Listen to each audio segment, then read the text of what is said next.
யூடியூப்பில் வந்து இந்த அபிமான் ஏபிகேஎஸ் இந்த இதை பார்த்துட்டு யூஸ் பண்ண ஆரம்பித்தேங்க. யூஸ் பண்ணதுலேருந்து எனக்கு அதனுடைய மாற்றங்கள் கொஞ்சம் தெரிஞ்சுதுங்க.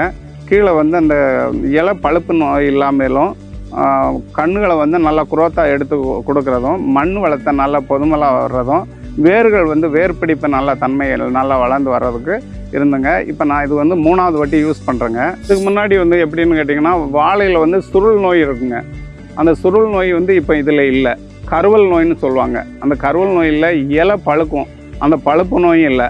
இதனால் இந்த இது கொடுக்குறதுனால எனக்கு இதெல்லாம் கிளியராக இருக்கிறதுனால நான் இதை தேர்ந்தெடுத்தேங்க. இப்போ இவங்கள்கிட்ட நெக்ஸ்ட்டு இதை என்ன பண்ணணும் அப்படின்ட்டு நெக்ஸ்ட்டும் நான் இவங்கள்கிட்ட கேட்டு ஆலோசனை கேட்டு அது மூலமாக நான் செயல்படுவேங்க. வாழைக்கு வந்து அந்த பிடிமான தன்மைகள், வேர்கள் வந்து 4 பக்கமும் இருக்கிறதுனால அந்த வேர் பிடிப்பு தன்மைகள் வந்து வாழையை வந்து சீக்கிரமாட்டு சாய விடாது. வணக்கங்க, என் பேர் வேலுசாமி. நான் ரிட்டையர்டு ஆஃபீஸர்.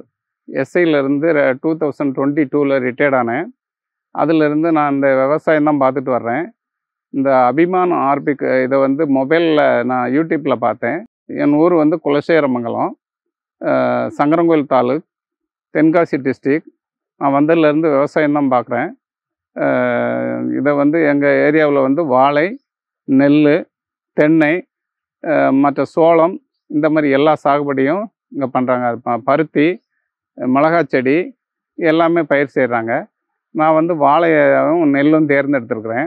நெல் வந்து வருஷத்துக்கு 2 வாட்டி பண்ணுவோம். வாழை வந்து வருஷத்துக்கு 1 வாட்டி பண்ணுவோம். வாழை வந்து நான் ஏக்கர் கணக்கில் போடுறதில்ல. மேக்ஸிமம் குறைஞ்ச ஒரு அரை ஏக்கரில் விவசாயம் வாழை பண்ணிக்கிறது. ஏன்னா 1 ஏக்கரில் போட்டோம் அப்படின்னா இந்த ஏரியாவில் லேபர் கிடைக்கிறது கஷ்டம். அதனால் என்னால் ஒரு ஆள் இதை வந்து கண்டினியூ பண்ண முடியாது.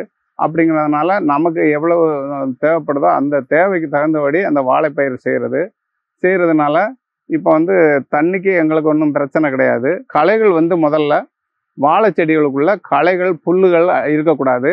இந்த புல்லுகள், களைகள் இருக்கிறதுனால களை மருந்து அப்படின்னு சொல்லி அந்த களைக்கொல்லியை அடிக்கக்கூடாது. களைக்கொல்லியை அடித்தோம் அப்படின்னா மண் வளத்தை வந்து பாதிக்கும். மண் வளத்தை பாதிக்கிறத எப்படி பாதிக்கும்னா, மண் வந்து இருக்கிற தன்மைக்கு போயிடும். அது வந்து அந்த செடிகளை வந்து குரோத்தாக எடுத்து கொடுக்காது. அப்படிங்கிறதுனால களை மருந்தை முற்றிலும் தவிர்க்கணும். முற்றிலும் தவிர்த்துட்டு நம்ம வந்து மற்ற களைகள் இல்லாமல் நம்ம வாழை செடிகளை சுற்றி நல்லா கிளியராக வச்சுருக்கணும். எப்பவும் தோட்டத்தை வந்து நல்லா கிளியராக வச்சுருக்கணும். புல் பூண்டுகள் எதுவுமே இங்கே வாழை தோட்டத்துக்குள்ளே தங்க விடாமல் எல்லாம் நல்லபடியாக வச்சுருந்தோம் அப்படின்னா நம்மளுக்கு வந்து அது நல்ல பலன் கொடுக்கும். நான் இதுக்கு முன்னாடி வந்து ஆர்கானிக் இந்த மெத்தடு நான் யூஸ் பண்ணது கிடையாது. நார்மலாக இங்கே எப்படி செய்வாங்களோ அந்த மாதிரி தான் நான் யூஸ் பண்ணிக்கிட்டு இருந்தேன்.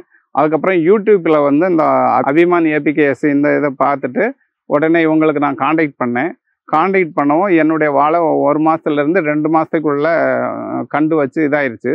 நான் அப்போ ஒரு 1.5 to 2 மாதத்துக்குள்ளேயே இவங்க அந்த மருந்தை நான் வாங்கி யூஸ் பண்ண ஆரம்பித்தேங்க.